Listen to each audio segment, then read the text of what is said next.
Hi, my name is Izzy Justice. I'm the CEO of EQ Mentor. I'm here to talk to you about technology, but with a very different twist. I want to talk to you about technology in the context of two things. Number one, 2010, we're getting ready to embark on a brand new decade. What's going to happen with technology?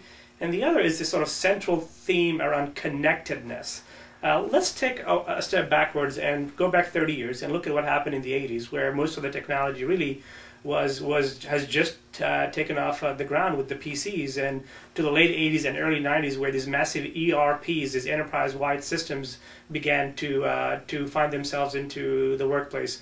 Massive infrastructure allowing the flow of information from one part of the business to another in real time, accessible anywhere. Towards the late 90s, when people began to sort of get nervous about Y2K and what was going to happen around that. Are the lights going to be on January the 1st, 2000? So we took a very short sort of pause, late 90s, early 2000 decade, as we took care of Y2K. And then really over the last 7-8 years, we've exploded, not necessarily with technology, but with technology that allows us to connect.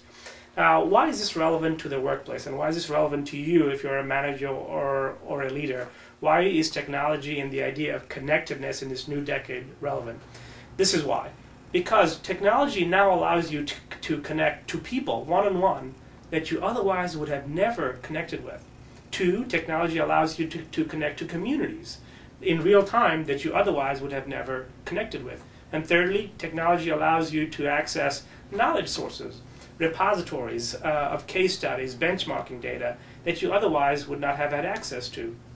So any combination of the three, accessing one person outside of your company, accessing a community outside of your company, accessing knowledge sources out of your company, should allow you, the manager, the leader, to make significantly better decisions than you otherwise would.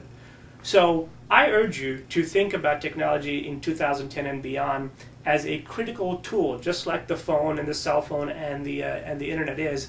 Find ways to allow both yourself and the people that work in your team, in your organization, allow them to connect to people, allow them to connect to communities, allow them to connect to knowledge sources. There was a very fascinating study that was done that looked at all of the bad decisions that were done over the last decade or so. And they found out that actually a lot of the decisions, the bad decisions, were not made by bad managers.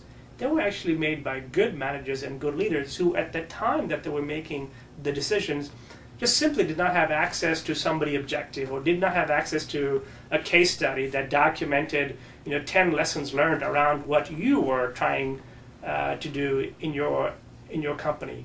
So technology should entirely, your goal with technology in 2010 should be to eliminate entirely bad and mediocre decisions in your company. There should be no reason that you or anybody else that works in your organization should make poor decisions, especially since we've now reached a point where a lot of the decision making and projects and activities that we're involved in, chances are pretty high someone else somewhere in the world has already thought about it or has already done it, and if you just took a few minutes to access them, find them, you could make a lot better decision for yourself and for your company. 2010, make it a goal to connect and use technology.